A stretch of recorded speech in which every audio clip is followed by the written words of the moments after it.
Hello English lovers, welcome to IIT. तो आज का हमारा टॉपिक रहेगा द ओडिसी बाय होमर।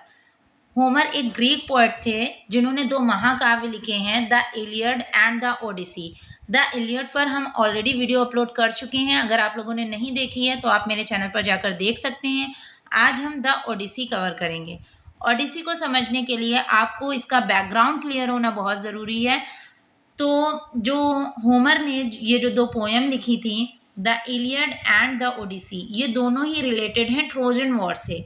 और अगर आपको ट्रोजन वॉर के बारे में नहीं पता है तो पहले आपको मैंने एक वीडियो और अपलोड की है ट्रोजन वॉर के ऊपर, आपको वो वीडियो ज़रूर देखनी चाहिए, तब आपको ये दोनों पोएम्स अच्छे से क्लियर होंगी। तो चलिए हम इसके कैरेक्टर्स देखते हैं। कैरेक्टर में सबसे पहले हमारी कहानी का जो हीरो है वो ओडिसियस है। लेआर्टीज उसके फादर का नाम है। उसकी एक वाइफ है जिसका नाम है पेनेलोपी। टेलीमेकस उसके बेटे का नाम है। इसके अलावा ओडिसियस के घर पर फिलहाल 108 यानी 108 लोगों ने कब्जा करके रखा हुआ है और ये सब के सब पेनेलोपी को कोर्ट कर रहे हैं। मतलब कि ये सब के सब ट्राई मार रहे हैं कि पेनेलोपी उनसे शादी कर ले। ठीक, क्यों कब्जा करके रखा है, कैसे रखा है, वो हम आगे समझते हैं। उसके बाद है ये जो शूटर्स हैं, इनमें जो सबसे बदमाश टाइप हैं वो है एंटिनस एंड यूरिमेकस। ठीक, इसके अलावा इनमें कुछ सुपरनेचुरल पावर भी हैं, जैसे गॉडेस एथेना, पोसिडॉन, ये समुद्र के देवता हैं। इनका जो बेटा है पॉलीफेमस, वो एक आंख वाला व्यक्ति है। ठीक है, और उसकी क्या स्टोरी है वो भी हम आगे समझेंगे। कैलिप्सो, ये भी एक देवी है। तो आई होप आपको कैरेक्टर्स क्लियर हो गए होंगे। तो चलिए हमारी स्टोरी शुरू करते हैं। दोस्तों, ये जो ट्रोजन वॉर है ये हुआ था ग्रीक्स और ट्रोजन्स के बीच में, और ये वॉर लगभग 10 साल तक चला था। ठीक है, और 10 साल के बाद जब ये वॉर ख़त्म हुआ तो जो भी ग्रीक्स थे वो वापस से अपने अपने घर लौटने के लिए रवाना हुए। तो ओडिसियस भी एक ग्रीक योद्धा था, वो भी अपने घर वापस जाने के लिए रवाना हो गया। लेकिन इस वॉर को हुए 10 साल और बीत चुके हैं। मतलब 10 साल तो ये युद्ध चला था और उसके बाद 10 साल और बीत चुके हैं, लगभग 20 ईयर्स हो चुके हैं। लेकिन ओडिसियस अभी तक अपने घर इथाका वापस नहीं लौटा है। इथाका में उसका घर है दोस्तों। तो इथाका अब तक वापस नहीं लौटा है, और वापस नहीं लौटा है तो कहाँ है? तो इन 10 सालों में ओडिसियस के साथ जो जो हुआ, उसके जो एडवेंचर्स हैं, पूरी पोयम इसी बारे में है।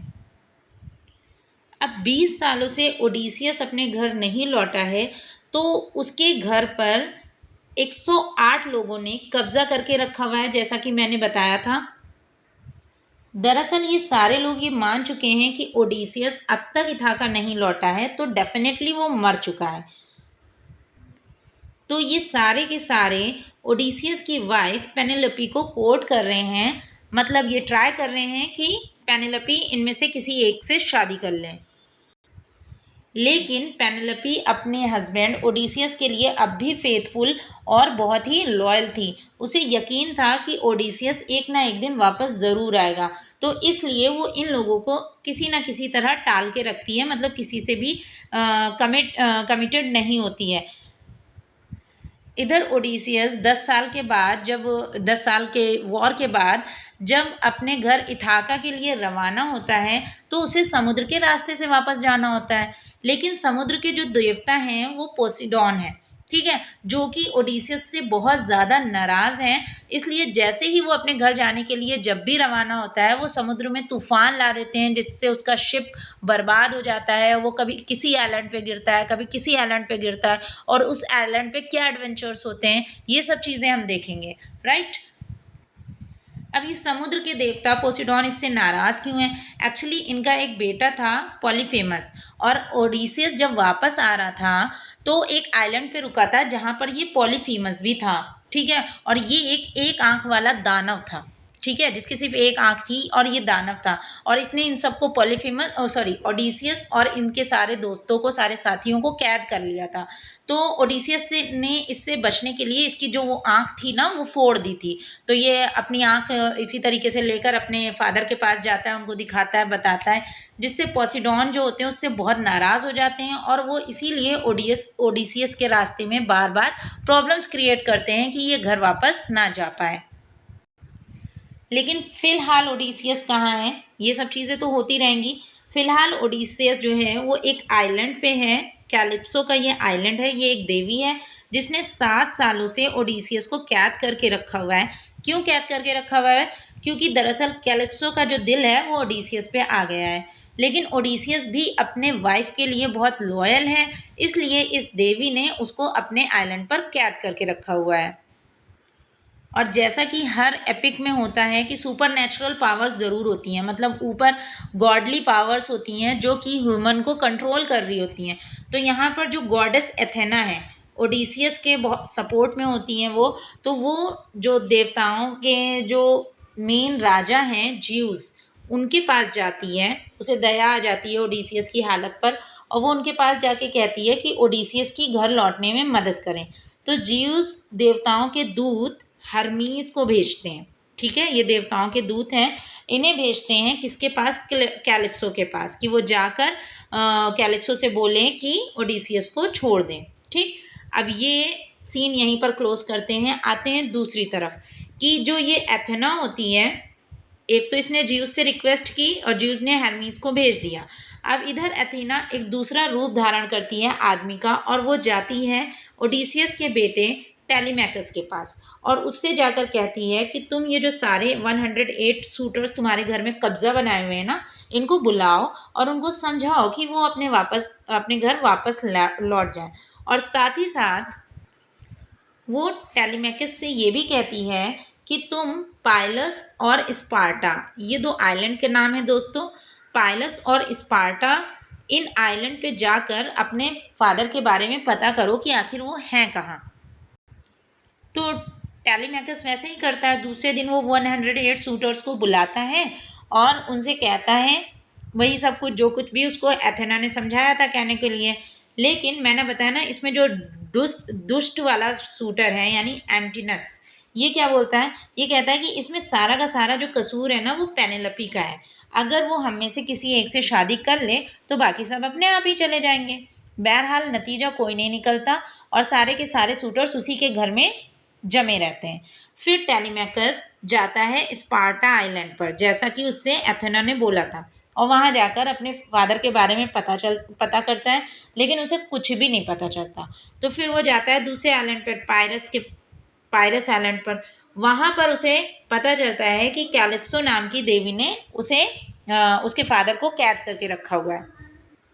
इधर ये जो 108 शूटर्स थे, इनमें से जो नालायक वाला था एंटिनस और यूरीमैकस, ये लोग प्लान करते हैं कि जब टेलीमैकस स्पार्टा से वापस आएगा तो हम लोग क्या करेंगे, मतलब ये आइलैंड से वापस आएगा तो हम लोग इसको है ना मर्डर कर देंगे, ये ख़त्म हो जाएगा तो हमारा रास्ता साफ हो जाएगा।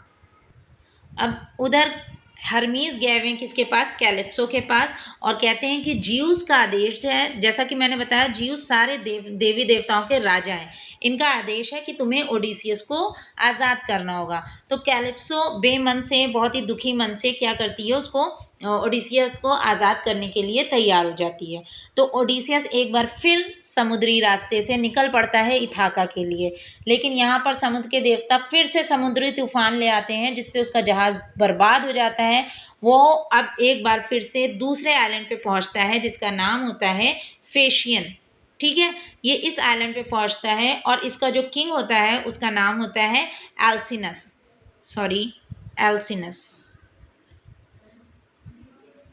तो ये जो एल्सिनस किंग था ना, इस बार ये बहुत अच्छी जगह पहुंचा है, ये बहुत अच्छा राजा था और वहाँ के लोग भी बहुत अच्छे थे, वो सब इसका खूब वेलकम करते हैं और इससे कहते हैं कि हम तुम्हारी घर पहुँचने में तुम्हारी मदद करेंगे, लेकिन तुम अपने एडवेंचर्स की कहानी हमें सुनाओ। तो ओडिसी अपनी कहानी शुरू करता है। 7 सालों से तो वो बंद था वहाँ पर, और उससे पहले क्या क्या हुआ ये सब उसको बताता है कि जो वो समुद्र के देवता है वो पोसिडॉन क्यों नाराज़ है उससे, क्योंकि उसने पॉलीफेमस की आंख फोड़ दी थी, कैसे फोड़ी थी, क्या था, वो सारा वो अपनी कहानी में बताता है। इसके अलावा वो एक और आइलैंड पे रुका था जिसका नाम था लोटस ईटर्स। वहाँ पर जो भी जाता था, जो वो लोटस को खा लेता था ना, तो उसकी सारी बुद्धि भ्रष्ट हो जाती थी, उनको कुछ नहीं अच्छा लगता था, वो बहुत मंत्रमुग्ध हो जाते थे। तो उसके सारे दोस्तों ने, जो भी इसके साथी थे, वो खा लिए थे, लेकिन ये बच जाता है, इसने नहीं खाया होता है और फिर ये अपने दोस्तों को किसी तरह बचा के वहाँ से लाता है और भी जो भी एडवेंचर्स इसकी लाइफ में कई सारे एडवेंचर्स हुए थे और उन एडवेंचर्स पे मैंने अलग वीडियो बनाई है। आप सोचोगे कितनी वीडियो अलग अलग देखूं मैम, लेकिन ये है ना कि आप छोटा छोटा पार्ट देखते रहोगे ना तो वो ज़्यादा, अभी मैं 40 मिनट्स की वीडियो बना दूँ तो आपको समझ में नहीं आएगी। तो फिलहाल ये स्टोरी समझो, उसकी जो सारी स्टोरीज हैं वो मैंने एक अलग पार्ट बनाया हुआ है, आप उसमें जाकर देख सकते हो। तो ये सारी स्टोरीज सुनाने के बाद जो फेशियंस थे यानी वहाँ के लोग थे वो ओडिसियस से बहुत ज़्यादा प्रभावित होते हैं और उसे बहुत सारा सोना देते हैं, गोल्ड।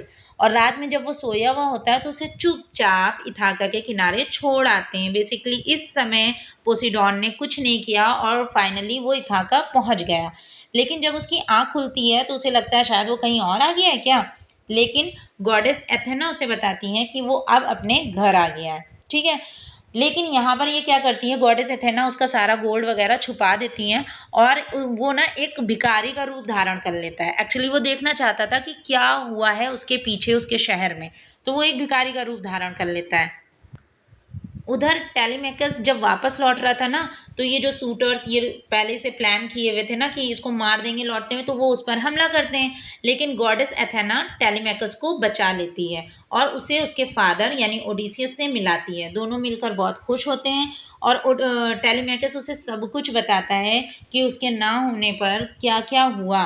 तो ओडिसियस जो होता है वो टेलीमेकस को वापस से उसके घर भेज देता है, मतलब अपने घर भेज देता है और वो कुछ समय के बाद वहाँ जाता है और उसी भिखारी वाली शक्ल में पहुँचता है।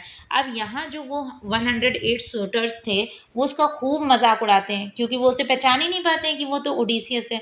उसे कौन पहचानता है, उसे उस घर की एक मेड पहचान लेती है। ओडिसियस के पैर पर एक निशान था, उस निशान को देखकर वहाँ की मेड उसे पहचान लेती है। लेकिन ओडिसियस उसको कहता है कि तुम किसी से बताना नहीं और वो मान जाती है। और साथ ही साथ एक डॉग होता है वो भी उसको पहचान लेता है। ठीक है, अब next day goddess Athena Penelope के पास आती हैं। ठीक है, पेनेलोपी भी पहचान नहीं पाई है ओडिसियस को, तो पेनेलोपी के पास आती हैं और कहती हैं कि वो सारे सूटर्स जितने भी ये 108 सूटर्स हैं ना, इनका एक कंपटीशन करवाएं। वो कंपटीशन लगभग जैसे सीता जी का स्वयंवर हुआ था ना कि जो धनुष पर वो प्रत्यंचा चढ़ा लेगा वही शादी करेगा सीता से, कुछ इसी टाइप का एक कंपटीशन करवाती हैं। इस कंपटीशन में क्या था, इसमें भी वो धनुष के ऊपर प्रत्यंचा चढ़ाकर 7 कुल्हाड़ियों के बीचों बीच निशाना लगाना था और जो ये निशाना लगा लेगा पेनेलोपी उससे शादी कर लेगी। तो बस इतनी सी बात थी। तो वो कंपटीशन शुरू हो जाता है, एक एक करके सारे शूटर्स आते हैं, लेकिन वो निशाना लगाना तो क्या धनुष के ऊपर प्रत्यंचा चढ़ा भी नहीं पाते हैं। फिर बारी आती है हमारे हीरो ओडिसियस की। तो जब हीरो आएगा तो क्या होगा, तो हीरो ने प्रत्यंचा भी चढ़ाया और सातों खिलाड़ी के बीच निशाना भी लगाया। अब ये देखकर सब बहुत हैरान रह जाते हैं। उसके बाद ओडिसियस क्या करता है, अभी भी वो भिखारी के रूप में था, वो अपना भिखारी वाला वेश उतार देता है और धनुष का रुख मोड़ लेता है कि ये 108 शूटर्स की तरफ और सबसे पहले एंटिनस को मार गिराता है, मतलब पहला निशाना उसी पे लगाता है और एक एक करके वहाँ जितने शूटर्स होते हैं वो सबको उससे मारता जाता है।